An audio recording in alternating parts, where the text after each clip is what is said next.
नबी अकरम सहाबा के मजमे में बैठे हुए हैं। मंजर देखो,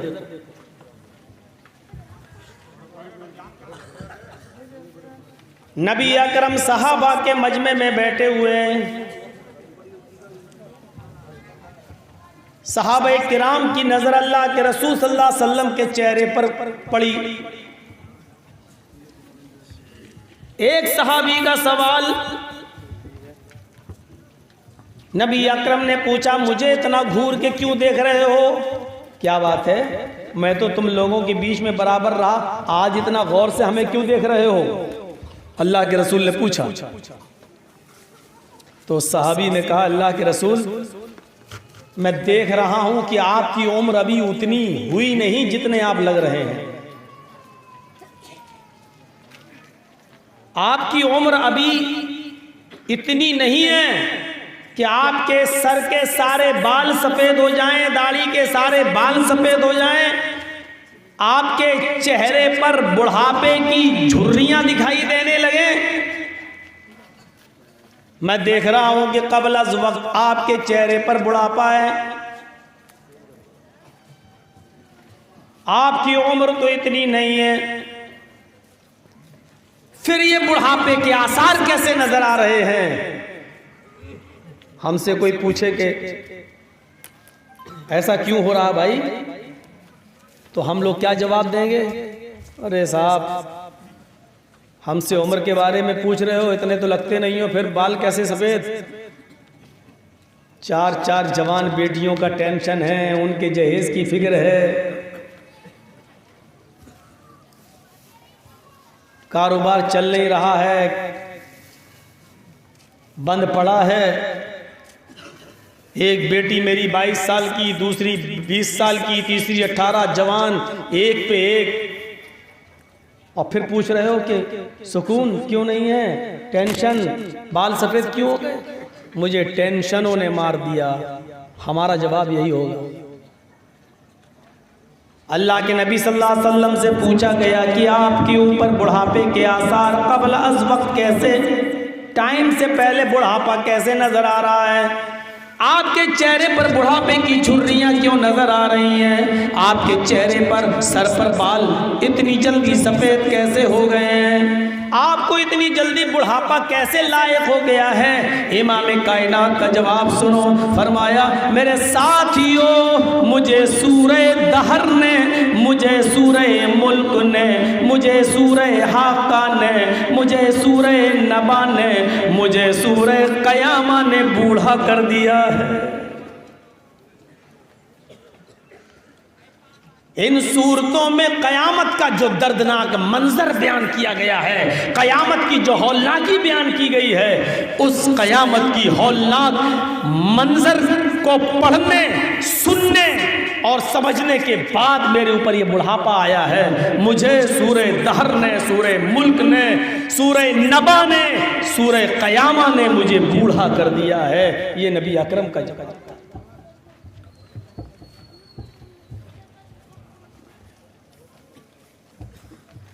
आसमान पर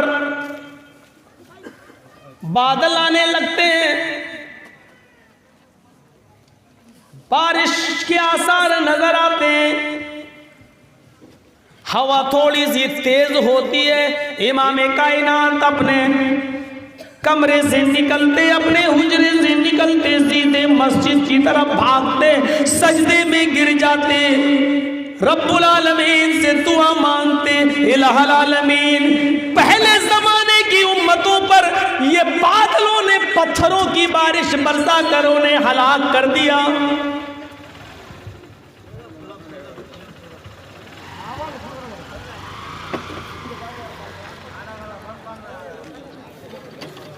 उधर से बंद होना चाहिए, उधर से बंद होना चाहिए।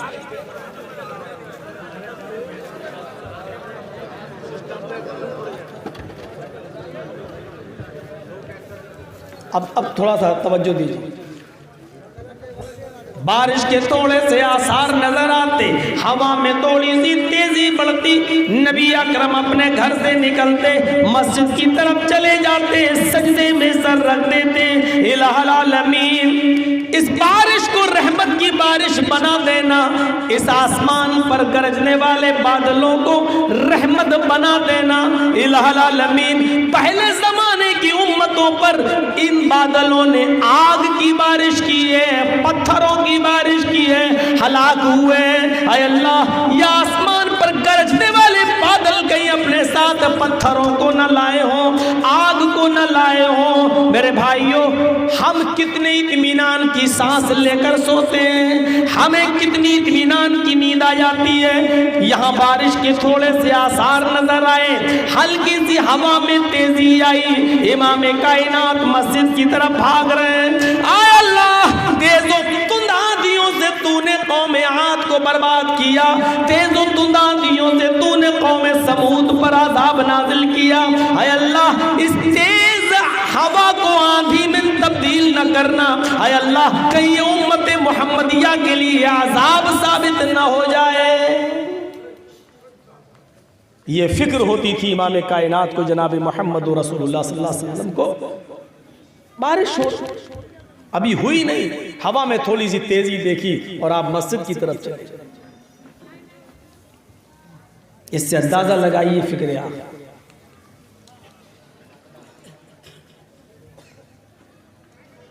अल्लाह ताला ने नबी अकरम से फरमाया, वद्दुहा वल्लैलि इज़ा सजा मा वद्दअका रब्बुका वमा क़ला वलल आखिरतु खैरुल लक मिनल ऊला।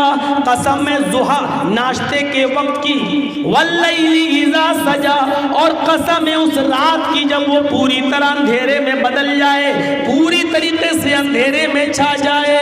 मा वद्दअका रब्बुका वमा क़ला, ऐ मोहम्मद सल्लल्लाहु अलैहि वसल्लम, तुम्हारा रब तुमको न तो छोड़ा है न तुमसे नाराज हुआ है। वलल आखिरतु खैरुल लक मिनल ऊला, ऐ मोहम्मद सल्लल्लाहु अलैहि वसल्लम, आपके लिए आखिरत की जिंदगी दुनिया की जिंदगी से बेहतर है। आखिरत की ज़िंदगी से दुनिया की ज़िंदगी बेहतर, दुनिया की ज़िंदगी से आखिरत की ज़िंदगी बेहतर है। ऐ मोहम्मद सल्लल्लाहु अलैहि वसल्लम, दुनिया की ज़िंदगी पर ज़्यादा तवज्जो मत देना, आखिरत की ज़िंदगी दुनिया की ज़िंदगी से बेहतर है। चटाई पर सो रहे हैं, सोकर उठते हैं, पीठ पर निशान पड़ गया, वक़द अत्तरा फी जंबी, पीठ पर निशान। नंगी पीठ पे जब सोएंगे, ये बनियान हमारे यहाँ चल रही है ना, गंजी कोठारी की और फलाने पता कौन कौन सी कंपनियों की, उस जमाने में कहाँ थी।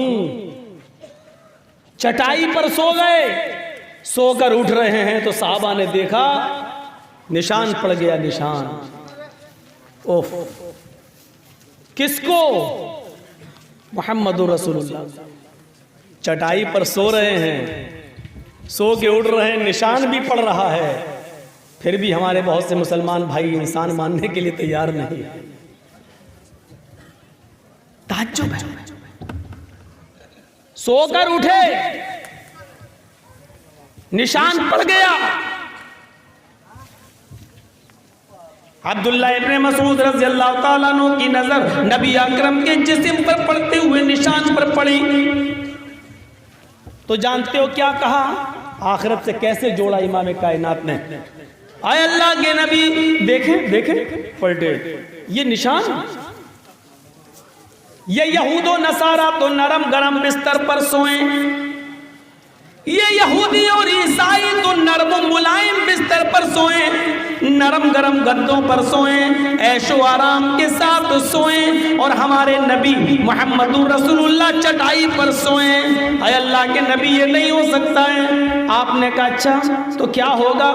कहने लगे लवित्तखज़ना लगावितान, हम आपके लिए नरम गरम बिस्तर बनाते हैं, नरम गरम गद्दा लगाते हैं, नरम गरम सोफे का इंतजाम करते हैं, हम आपके लिए बेहतरीन बिस्तर का इंतजाम करते हैं। इमाम कायनात कहते ला, नहीं वल्लाह, अल्लाह की कसम, मैं तुम्हें अपने लिए नरम गरम बिस्तर का इंतजाम नहीं करने दूंगा।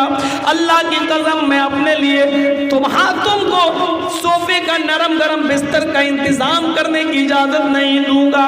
फिर आपने फरमाया, ऐ अब्दुल्लाह, माली वलिद दुनिया, अरे दुनिया में हमें रहना ही कितना है, ये दुनिया की हैसियत है ही क्या है, इस दुनिया में मुझे रहना ही कितना है। माना फिर दुनिया इल्ला करो कि शजरा, इस दुनिया में हम तो उस मुसाफिर की तरह हैं जो एक दूर से आया, चलता हुआ आया, टहलता हुआ आया, सफर करते हुए आया, थक गया और एक दरख्त के साए में, एक दरख्त की छाया में आकर आराम करने के लिए बैठ गया।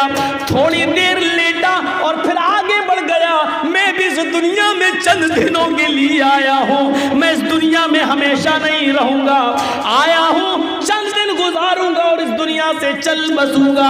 एक दूसरी हदीस में आता है, आपने ये जुमले हजरत उमर फारूक से कहे थे, ये यहूदो नसारा के लिए नरम गरम बिस्तर ये इस दुनिया में है, लहुम फिद दुनिया वलना फिल आखिरा, हमारे लिए तो आखिरत में बनाए गए हैं, हमें इस दुनिया में क्या सरोकार है, हमेशा आखिरत से जोड़ा है, हमेशा आखिरत से जोड़ा है। और सहाबा किराम कह रहे हैं नरम गरम बिस्तर, तो अल्लाह के रसूल का जवाब ये था, नहीं, हमें इस दुनिया में हमेशा थोड़ी रहना है। जैसे मुसाफिर चंद दिन रहता है, थोड़ी देर ठहरता और सस्ताता और आगे बढ़ जाता है, हम भी इस दुनिया में चंद दिन के लिए आए और आगे बढ़ जाएंगे। अब तो बर्दाश्त से बाहर हो गया भाई, किसी भी चीज़ की एक सीमा होती है भाई, चाहे पैदल ही निकले लेकिन निकल तो मेरे सामने से रहे ना। असल में लोगों ने तकरीरों को, जलसों को इबादत नहीं समझा है। जैसे नमाज एक इबादत है, नमाजी के सामने से निकलना मना है, उसी तरीके से जलसा भी, सुनना और बोलना दोनों एक इबादत। जब तक आप बैठे सब आपका काम, आप उसके सामने से निकल रहे हैं, जाहिर बोलने वाले को डिस्टर्ब होगा। अब हम वो लोग तो हैं नहीं कि थोड़ा सस्ता लें, तकरीर करें और पीछे से नारे लग जाए, नारे तकबीर, मौलाना लोगों को आराम करने का मौका मिल जाता है, हाँ इतनी देर में थोड़ा सस्ता लेते, हम लोग वो तो है नहीं। हम लोग तो शुरू से ही 20 साल से इसी माहौल में पड़े, सामने से निकलेंगे तो डिस्टर्ब हो जाएगा। ये देखिए, अब ये तकरीर यूट्यूब पे जाएगी, सबकी आवाज़ें आ रही हैं इसमें, कैसे? तो समझ लीजिए आप, आखिरत से जोड़ा अल्लाह के रसूल। सोने का मामला हो, लेटने का और सुनिए, याद आ गया, हज़रत आयशा सिद्दीक़ा अल्लाह के नबी के बिस्तर पर लेट कर देखी कि देखें कैसे अल्लाह के रसूल इस पे कैसे लेट जाते हैं। तो जो चादर, दरी तो समझते हैं ना, दरी, जो दरी रोज़ाना बिछाती थी हज़रत आयशा, इखैरी, अल्लाह के रसूल सल्लल्लाहु अलैहि वसल्लम उसी दरी पर सोते थे। तो एक दिन उन्होंने सोचा कि हम पूरी रात लेट कर देखें, तो नहीं लेट पाई, कितनी चुभती है, कैसी खुरदुरी दरी है, कैसे सोते होंगे। चलो ऐसा करते हैं, आज इसको दोहरी कर देते हैं, उसको 2 तह कर देते हैं।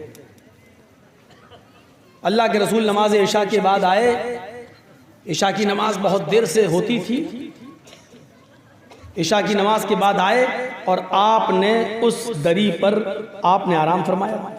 अब वो दोहरी हो गई, एक गहरी होती थी रोज़ाना, आज हज़रत आयशा ने उसकी 2 तह कर दी, और जब 2 तह की तो थोड़ा सा वो नरम हो गई।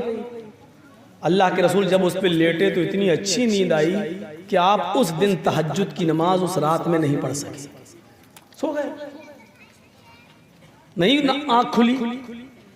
और जब आँख खुली तो हजरत बिलाल फजर की अजान दे रहे थे, वुजू बनाया, जल्दी से मस्जिद में गए, फजर की नमाज पढ़ाई, घर के अंदर लौट कर आए, कहा आयशा, कहा जी क्या हुआ, आज क्या हुआ, मैं तहज्जुद में नहीं उठ पाया।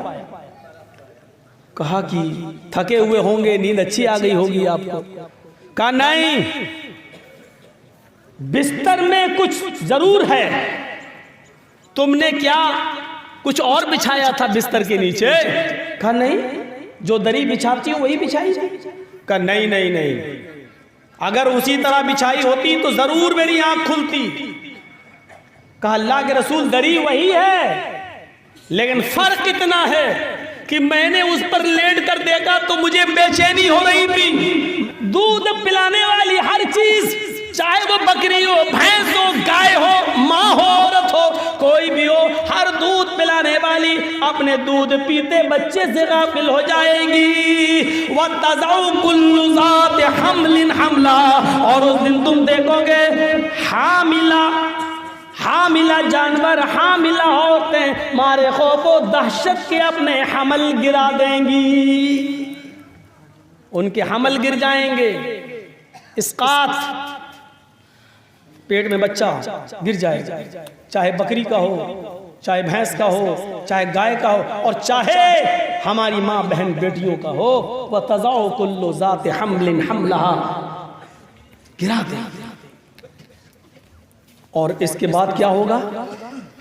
दूध पीते जानवर अपनी माँ को और दूध पिलाने वाले जानवर अपने बच्चों को छोड़ देंगे। औरतें भी दूध पिला रही होंगी, वो छोड़ देंगी, और हामिला अपने हमल गिरा देंगी। वो तरन्नास सुकारा, और लोग तुम्हें नशे में दिखाई देंगे, लोग तुम्हें नशे में दिखाई देंगे।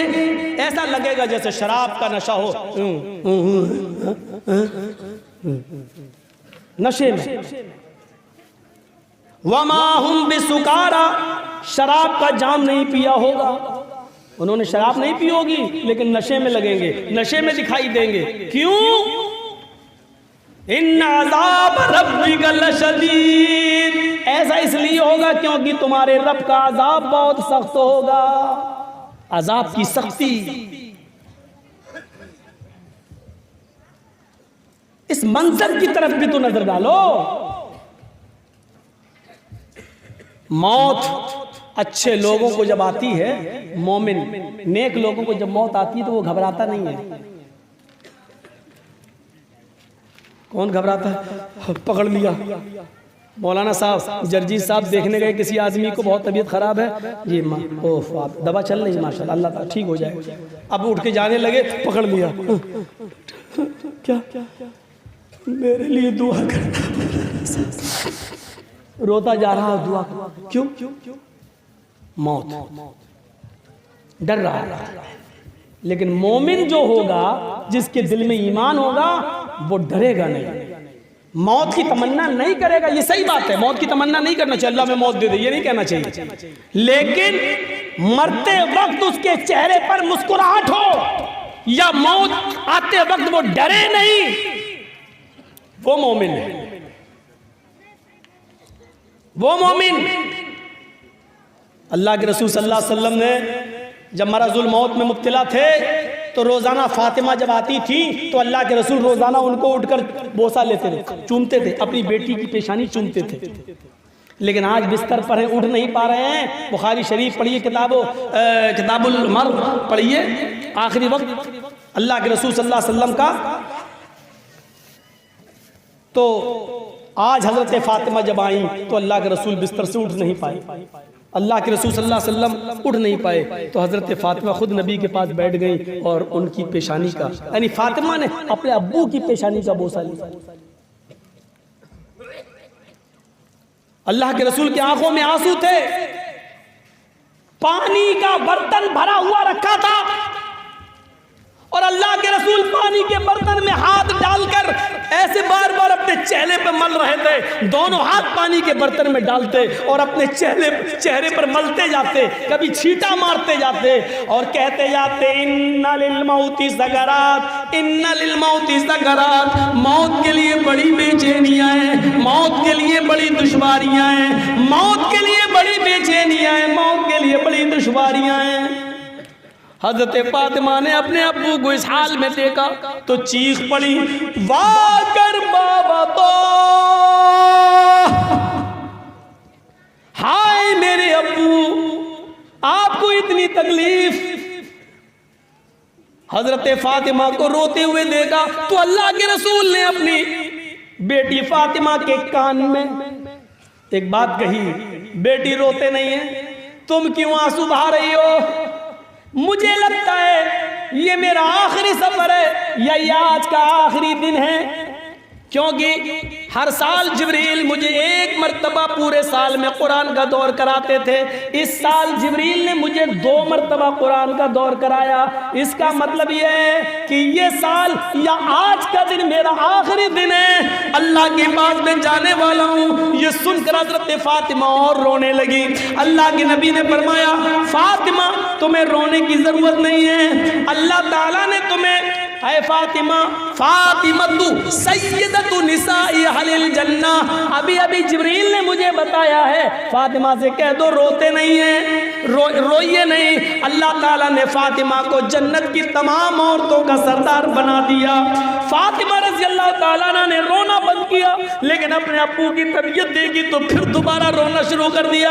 अल्लाह के रसूल ने उनको पकड़ा, फरमाया, फातिमा कान में एक और बात सुनो, और ये बात मेरी जिंदगी में तुम्हें किसी से नहीं कहना है। ऐ फातिमा एक और बात सुनो, मेरे अहले बैत में, मेरे खानदान में, मेरे घराने में, मेरे अहले बैत में सबसे पहले अगर कोई मुझसे मिलेगा तो तुम मिलोगी, मुझसे सबसे पहले किसी की मुलाकात होगी तो तुम्हारी मुलाकात होगी। यानी मैं जा रहा हूँ और मेरे पीछे पीछे तुम आ रही हो, यानी सबसे पहले कौन मिलेगा, तुम मिलोगी। हजरत फातिमा ने जब ये सुना तो हंस दी। मौत की खबर सुनकर कोई हंसता है? फातिमा ने सुना कि मेरे अब्बू ये कह रहे हैं कि पहले मेरा नंबर है, उसके बाद सबसे पहले तुम आओगी, तो बजाय रोने के हंसने लगी। ये मोमिन की पहचान है, अहले ईमान की पहचान है। मोमिन मौत को अपने करीब देखता है तो रोता नहीं है या घबराता नहीं है। आज क्या हाल है, किसी से पूछ लो मरना चाहता है तो नहीं अभी नहीं। कुछ लोगों की जिम्मेदारी, बेटियों की शादी हो गई, बेटों की भी सब कुछ हो गई, उससे भी पूछो तो वो भी जल्दी नहीं मरना चाहता। इसी मरज़ुल मौत में अल्लाह के रसूल सल्लल्लाहु अलैहि वसल्लम की बीवियां नबी अकरम के पास बैठी हुई थी। ये मंजर भी तो जरा देखो, जब आपकी बीवियां आपके पास बैठी थी तो सारी बीवियों में से एक बीवी हजरत आयशा कहने लगी, सुनिएगा जरा, बड़ा दिलचस्प मंजर है, आपको बड़ा मजा आएगा। एक बीवी ने पूछा, अल्लाह के रसूल ये इतनी बीवियां आपकी बैठी हुई हैं, सबसे पहले कौन सी बीवी आपसे मिलेगी? मजाक में सवाल कर दिया।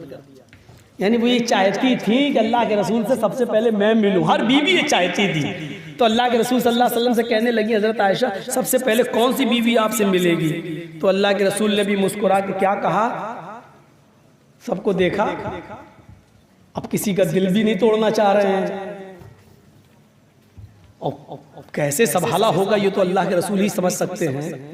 यहाँ तो एक हालत खराब कर देती है। हाँ भाई, एक बार मैं गया दूसरे मुल्क, विदेश में, पाकिस्तान, तो वहाँ एक आदमी ने मेरी दावत की खाने की, तो कहने लगा, मौलाना मेरे यहाँ पूरे दिन की दावत होती है, सुबह नाश्ता भी करना पड़ेगा, दोपहर में भी और शाम को भी। मैंने कहा क्यों, ये कौन सी मुसीबत? कहने लगा मेरी 3 बीवियां हैं।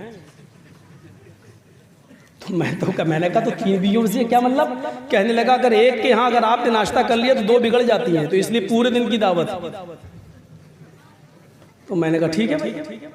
तो सुबह नाश्ता भी किया, दोपहर में खाना भी खाया और शाम को भी खाना खाया। मैंने नमाज का टाइम हुआ तो मैं गया, नमाज भी पढ़ी, और मुसाफिर हुए तो 1-2 टाइम हमने घर पे भी पढ़ ली। तो उससे कहा, मैंने कहा यार मैंने तुमको तो मस्जिद में कभी देखा नहीं नमाज पढ़ते हुए, तुम दावत तो हो मौलवियों की करते हो। तो उसने कहा मुझे नमाज पढ़ने की क्या जरूरत, मैं तो जन्नती हूँ। मैंने कहा भाषा, मौलवी हो तुम, अच्छे जोकर हो, हंसाते हो सबको, और तुम कह रहे हो मैं तो जन्नती हूँ। कहने लगा मौलाना अल्लाह की कसम मैं जन्नती हूँ। अब वो अल्लाह की कसम खा के और कहने लगा। मैंने कहा मजाक कर रहा दीन का? बोला मैं मजाक नहीं कर रहा हूँ, मैं जन्नती हूँ। तुम लोग पढ़ो नमाज रोजा वोजा रखो तुम, हम तो हर हाल में जन्नत में जाएंगे। तो मैंने उसको गुस्से से पूछा, दीन का मजाक उड़ाते हो? सर्टिफिकेट तुम्हें मिला है, ख्वाब में किसी ने तुम्हें बताया, वही आई तुम्हारे पास? कहने लगा नहीं मौलाना, अल्लाह ताला 2 जहन्नम किसी को नहीं दे सकता।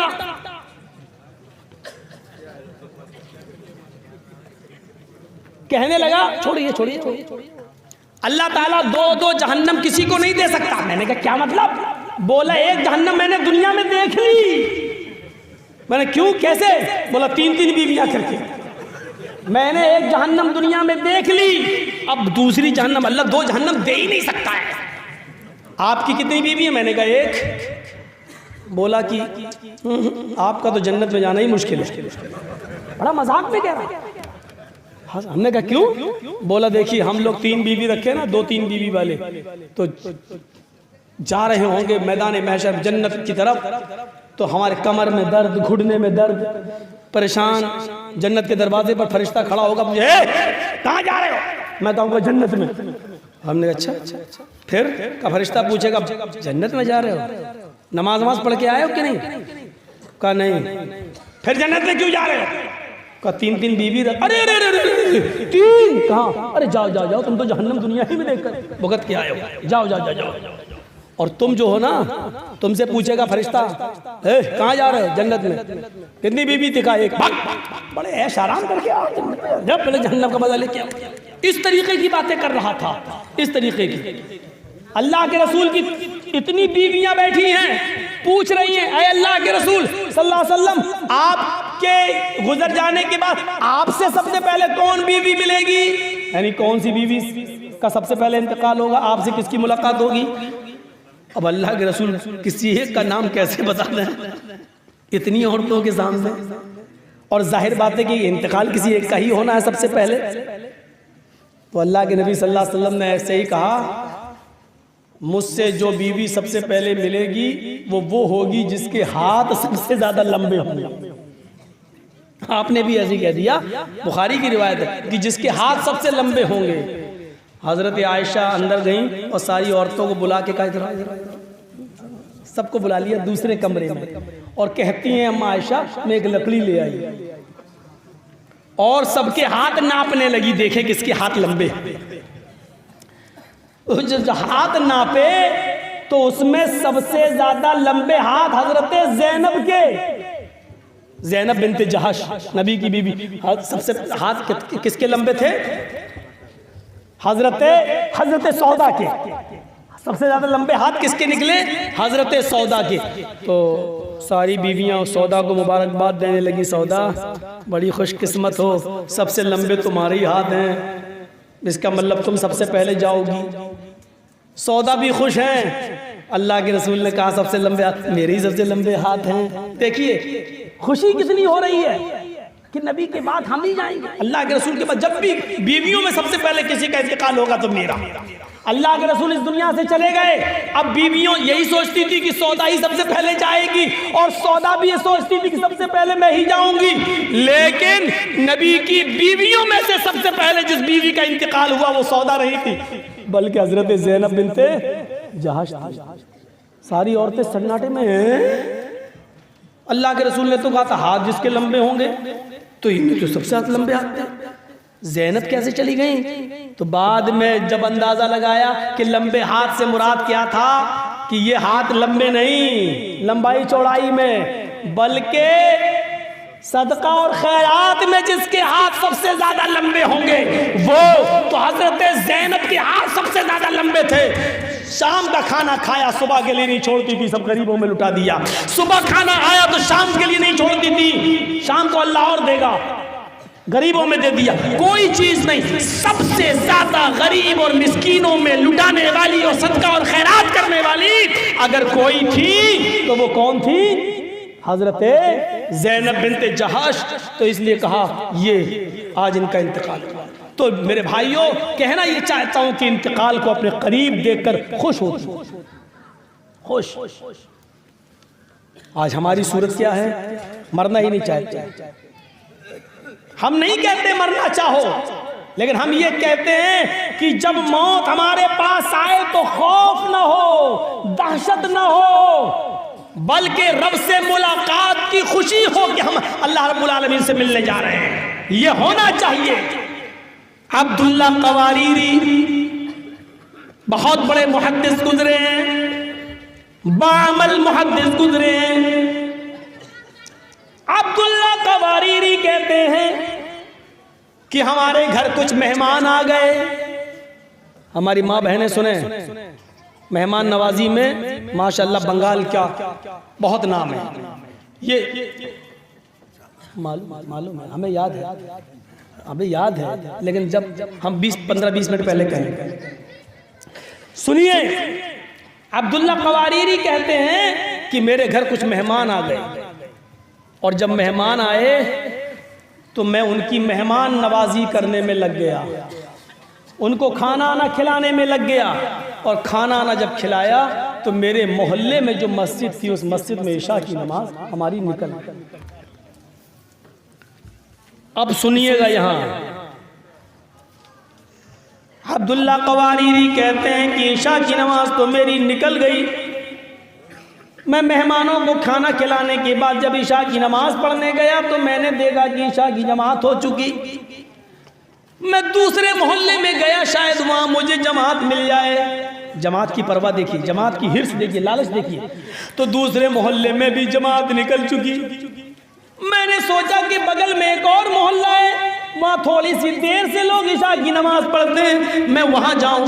लेकिन जब तक मैं वहाँ पहुँचा तो उधर भी जमात निकल चुकी थी। अब मेरे पास कोई रास्ता नहीं था, सारी जगहों से जमात हो गई। मैंने अल्लाह के नबी सल्लल्लाहु अलैहि वसल्लम को ये फरमाते हुए हदीस में ये पढ़ा है, नबी अकरम का ये फरमान पढ़ा है कि जमात से नमाज पढ़ने का सवाब अकेले नमाज पढ़ने से 27 गुना ज्यादा है। एक हदीस में 25, एक हदीस में 27 गुना ज्यादा है। अब्दुल्ला कवारीरी कहते हैं मैंने इशा की नमाज को अपने घर आने के बाद 27 मरतबा पढ़ा। कितनी बार? 27। इशा की नमाज कितनी होती? 4 रकात। मैंने कितनी बार पढ़ा? 4, फिर 4, फिर 4, फिर 4, फिर 4, 27 बार पढ़ा। पढ़ना तो एक ही बार चाहिए, लेकिन 27 बार इसलिए पढ़ा ताकि 27 गुना सवाब, यानी जमात के बराबर मैं सवाब पा जाऊं। मैंने इशा की उस 4 रकात को 27 बार पढ़ा ताकि मुझे जमात का सवाब मिल जाए। मैं 27 मरतबा नमाज पढ़ने के बाद जब मैं बिस्तर पर सोने के लिए गया और गहरी नींद में सो गया तो मैंने ख्वाब में देखा, ख्वाब में एक बुजुर्ग पुकारने वाले पुकार रहे हैं, कह रहे हैं मैं घोड़ा दौड़ा रहा हूं और कुछ बुजुर्गों की जमात घोड़े से आगे निकली हुई है। मैंने ख्वाब में देखा कि कुछ घोड़े हमसे आगे निकले हुए हैं। मैं अपने घोड़े को चाबुक मारता, कोड़ा मारता और तेज दौड़ाता, लेकिन मेरा घोड़ा उन घुड़सवारों के पास नहीं जा पा रहा है। मैं और मारता, मेरा घोड़ा सारे घोड़ों में सबसे अच्छा, लेकिन उनसे पीछे मैं बार बार घोड़े को मारता, घोड़ा दौड़ता लेकिन वहां तक नहीं पहुंच पा रहा है। उन बुजुर्गों ने, उन सफेद पोश कपड़ों ने पीछे मुड़ के मुझे देखा, कहने लगे अब्दुल्ला अपने घोड़े को क्यों मारते हो, अपने घोड़े को क्यों जोर लगाते हो, मुझसे या मेरे मुकाबले में आने की कोशिश क्यों करते हो? तुम मेरे मुकाबले में नहीं आ सकते हो, तुम मेरे पास नहीं पहुंच सकते हो, तुम मेरे करीब नहीं आ सकते हो। चाहे कितना अच्छा घोड़ा हो तुम्हारा और चाहे कितनी उसको जोर लगा लो, लेकिन तुम मेरा मुकाबला नहीं कर सकते, मेरे बगल में भी नहीं आ सकते, मुझसे आगे निकलना तो दूर, मेरे पास भी नहीं पहुंच सकते। मैंने पूछा, अब्दुल्ला कहते हैं मैंने पूछा क्यों? तुमसे अच्छा है मेरा घोड़ा, फिर हम तुमसे आगे क्यों नहीं निकल सकते? तो वो सारे घुड़सवार पीछे मुड़ के कहते हैं आए अब्दुल्ला, इसलिए तुम हमारे बराबर नहीं आ सकते क्योंकि हमने इशा की नमाज जमात के साथ पढ़ी है और तुमने इशा की नमाज जमात के साथ नहीं पढ़ी। 27 मरतबा उस नमाज को पढ़ने के बावजूद भी मेरे भाइयों वो मकाम मर्तबा नहीं मिल सका जो जमात के साथ नमाज पढ़ने वाले को लेता है।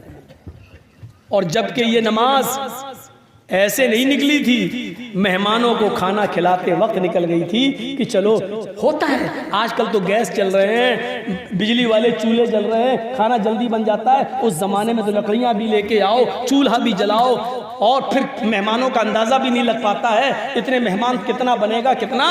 उनको खिलाने में है और बीवी के खाना बनाने में थोड़ी देर हो गई, इसलिए मेहमान नवाजी भी ज़रूरी थी। मेहमान नवाजी में लग गए और इशा की नमाज की जमात छूट गई। फिर उन्होंने 27 बार पढ़ा, फिर भी उस मकाम को नहीं पहुंचा।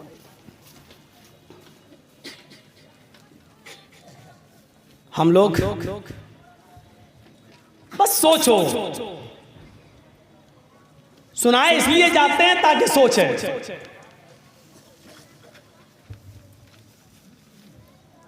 मोहम्मद इब्ने इदरीस, ओफो कितने बड़े मुहद्दिस हैं। हारून रशीद के जमाने में हारून रशीद ने कहा, आओ तुम्हारा इल्म इतना बुलंद है हाय मोहम्मद इब्ने इदरीस कि मैं तुमको तुम्हारे इल्म की बुनियाद पर काजी बना देता हूँ, इस शहर का जज बना देता हूँ, काजी बना देता हूँ। उन्होंने हारून रशीद से कह दिया, ओहदे क़ज़ा अपने पास रखो, मुझे नहीं चाहिए, मैं जज की कुर्सी पर लात मारता हूँ, मुझे नहीं बनना है जज। नहीं बने। 5000 दीनार, और दीनार सोने का सिक्का होता था, कल बताया था मैंने। 5000 दीनार की एक थैली हारून रशीद ने मोहम्मद इब्ने इदरीस को दी कि लो, ये मैं तुम्हें तोहफे में दे रहा हूं, तुम अपने घर का हाल सही कर लो, अपनी गृहस्थी सही कर लो, अपना टूटा फूटा मकान सही बना लो, अपने बीवी बच्चों की हालत सही कर लो, उनको कपड़ा वपड़ा बना लो। मोहम्मद इब्ने इदरीस ने खलीफा की तरफ से, बादशाह की तरफ से दिया हुआ ये तोहफा भी ठुकरा दिया और फरमाया, नहीं चाहिए मुझे ये तोहफा। अल्लाह ताला ने मुझे जो कुव्वत और ताकत जो दी है और मुझे जो हलाल रिज़्क़ दिया है वो मेरे लिए काफ़ी है, छोड़िए, नहीं चाहिए मुझे। खलीफा भाई हारून रशीद, तोहफे इंसान को गुलाम बना देते हैं, तोहफे इंसान को गुलाम बना देते हैं। अगर आज मैंने तुम्हारा ये तोहफा कबूल कर लिया तो हम तुम्हारे एहसान के तले दब जाएंगे और फिर कभी हक बात हम नहीं कहेंगे। तोहफे इंसान को गुलाम बना देते हैं, मुझे नहीं चाहिए तोहफा, नहीं लिया। यही मोहम्मद इब्ने इदरीस जब बीमार होते हैं, सुनिए, यही मोहम्मद इब्ने इदरीस जब बीमार होते हैं, इनकी साहिबजादी रोने लगी, हाय मेरे अब्बू, हाय मेरे अब्बू की तबीयत देखने लगी कि मेरे अब्बू अब बचने के लायक नहीं रहे, तो रोने लगी। कल तो मैंने एक दूसरा वाक़या सुनाया था, आज मैं मोहम्मद इब्ने इदरीस का वाक़या सुना रहा हूँ। उनकी साहिबजादी जब रोने लगी तो उन्होंने अपनी बेटी को पकड़ा और कहा, बेटी क्यों रोती हो, बेटी क्यों रो रही हो? कहा, अब्बू आपकी तबीयत खराब है। कहा, बेटी ये बिस्तर मेरा जिस कोने में लगा हुआ है, यही तुम जानती हो कि मैं कुरान की तिलावत करता हूँ और तुम्हें मालूम है कि मैंने इस कोने में कितने कुरान ख़त्म किए, कितने कुरान मैंने पढ़े। अरे मेरी बेटी, मैंने अब तक 4000 मरतबा कुरान करीम की तिलावत की है। मैंने इसी बिस्तर पर जहाँ मैं बीमार हूँ 4000 मरतबा कुरान पढ़ चुका हूँ। क्या तुम्हें उम्मीद है कि मेरा रब इन कसरत तिलावत कुरान की वजह से मुझे अज़ाब देगा? नहीं मेरी बेटी, तुम्हें मायूस होने की जरूरत नहीं, मैं अमल का एक अच्छा खासा जखीरा लेके जा रहा हूँ। बस शर्त यह है कि अल्लाह ने उसे कबूल कर लिया हो। मेरी बेटी, मैं कोई गलत जगह नहीं जा रहा हूँ। दुआ करना है तो ये दुआ करो कि अल्लाह ताला मेरे बाप की इबादतों को कबूल फरमा ले, मेरे बाप की तिलावत कुरान को कबूल फरमा ले, मेरे बाप को इसका अजर अता फरमाए। आए मेरी बेटी, मैं 3rd क्लास से 1st क्लास की तरफ जा रहा हूँ।